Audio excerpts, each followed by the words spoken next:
đây bộ bộ đặc biệt ngày đi dùng một cái ăn bọc hải văn muối và hải văn này cứ dừng tầm mong vì chân màu ta lấy dừng mọi hạt về lìa dú lấy dừng một mưa thà được nông ra ọp nâng miên ấy là ok lấy dừng cả ăn bọc trong ọp này đã đến chất đi ăn bọc này mưa ta nông nâng cứ như này đây mà buông nè chành mới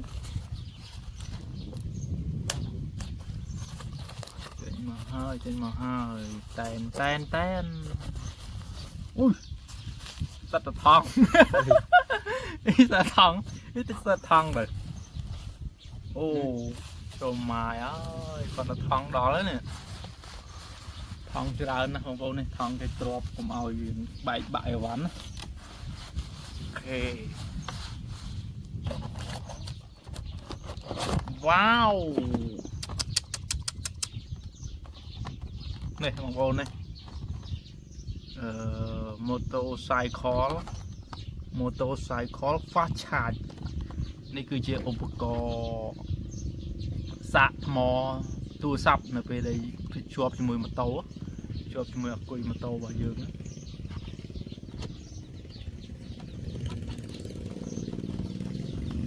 បាទបងប្អូនដែលគាត់ធ្វើដំណើរអីផ្លូវអាសាធ្វើដំណើរទៅផ្លូវឆ្ងាយអត់មានអីសាកសាកថ្មទូរស័ព្ទគឺយើងមានឧបករណ៍នេះមួយគ្រាន់តែយើងភ្ជាប់ជាមួយអគុយម៉ូតូរបស់យើងគឺយើងអាចសាកបានគ្រប់ពេលវេលាបាទហើយយើងសាកទៅនៅពេលដែលយើងទៅតំបន់ដែលគ្មានកន្លែងសាកទូរស័ព្ទគឺយើងអាចសាកជាមួយនឹងឧបករណ៍នេះបានបាទឥឡូវយើងមកមើលនៅក្នុងហ្នឹងវាមានអីខ្លះបាទមានព្រីហើយយើងមើលប្រអប់របស់គេគឺខ្ចប់មកគឺព្រីមៀមមែនតើបាទខ្ចប់មកអេមមកខ្ចប់គេខ្ចប់នេះអូមានដុំនេះដុំវាបងប្អូននេះដុំវាមួយហើយខ្សែមកវាបាទខ្សែវែងដែរបងប្អូន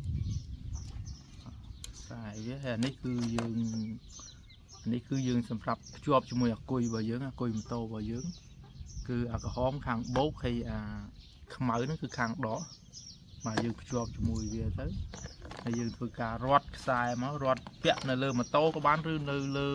នៅក្នុងអាកែបម៉ូតូក៏បានដែរយើងកុំឲ្យនេះហើយឧបករណ៍ហ្នឹងគឺអត់មានចូលទឹកចូលអីទេបងប្អូនបាទគឺនេះគឺមានខ្សែមានអីសម្រាប់ភ្ជាប់នេះគឺមានព្រីនេះទៀតបងប្អូនដែក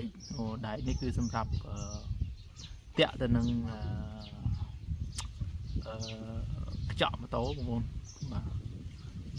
ដែកនេះមួយហើយមានជ័របាទមានជ័រនេះមួយជ័រនេះគឺយើងសម្រាប់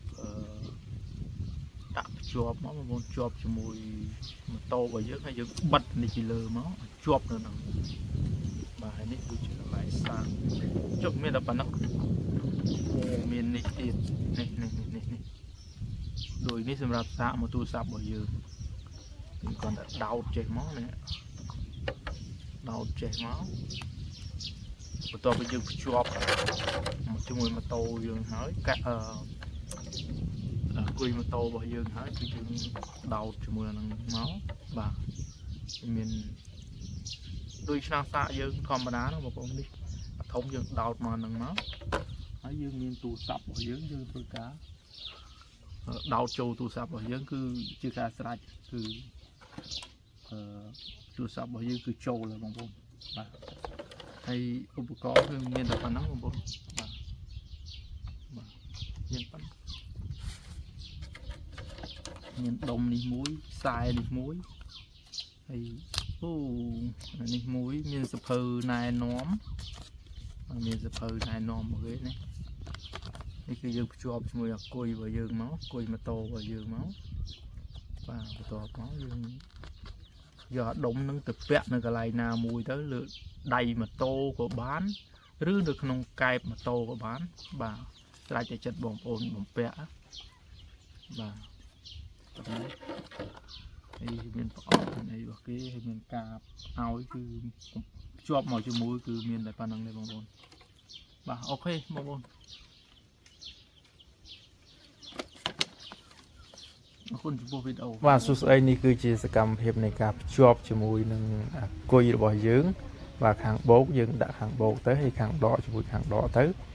ហើយបន្ទាប់មកយើងធ្វើការរត់ខ្សែនៅក្រោមអាវម៉ូតូឲ្យបានស្អាតទៅបាទជាការស្រេចបាត់ទៅហើយបងប្អូនបាទស្ដីបងប្អូនឥឡូវយើងកំឡើងរួចរាល់បាទឥឡូវយើងដោតសាកមើលចូលអត់នេះមុនយើងដោតសាកយើងចុចបើកសិនចុចបើកឲ្យលូតភ្លើងក្រហមសិនបានយើងđi châu ta ចូលហើយនេះចូលแล้วសាកទូរស័ព្ទ